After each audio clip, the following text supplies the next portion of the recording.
1971. Tensions in the Indian subcontinent are at a breaking point.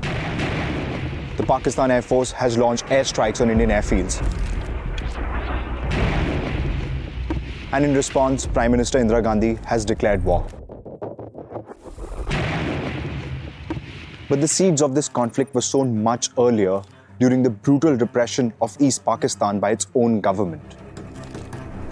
The roots of this conflict lay in Operation Searchlight. It was Pakistan's military crackdown on its eastern region.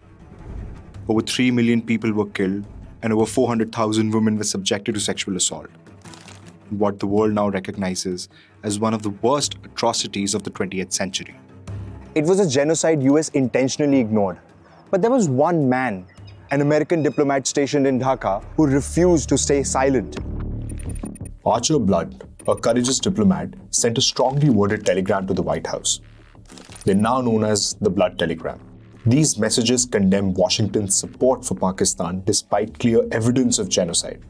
Ironically, at a time when USSR sent President Yahya Khan a message defending democracy, condemning arrest of leader of democratically elected majority party, and calling for repressive measures and bloodshed, we have chosen not to intervene.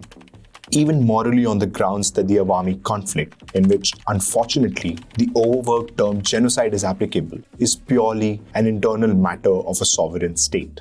Nixon's disdain for India wasn't just policy, but it was personal. At the height of the crisis, he infamously said, "I don't like Indians," a sentiment stemming from India's close ties with the Soviet Union and its leadership in the non-aligned movement.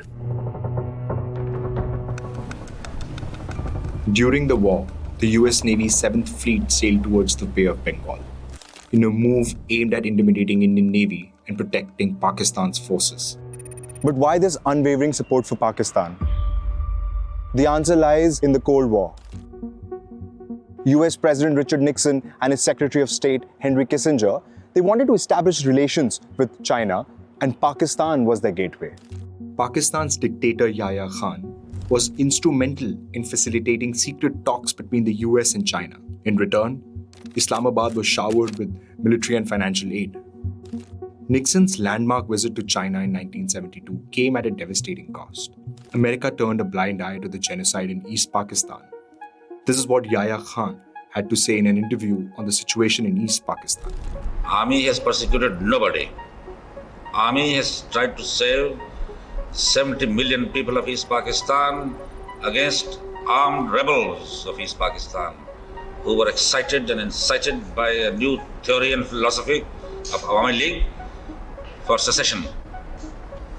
The vast majority of Pakistan, in East Pakistan,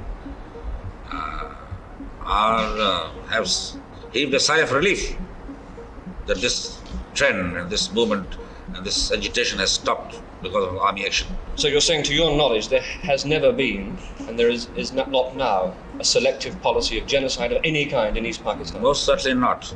Despite these challenges, India's determination, bolstered by the courage of its armed forces and the Mukti Bahini, turned the tide of history. Over 3,800 Indian soldiers were killed in action, and more than 9,800 were wounded. On December 16, 1971, 93,000 Pakistani troops surrendered in Dhaka. It was the largest military surrender since World War II, and Bangladesh was born.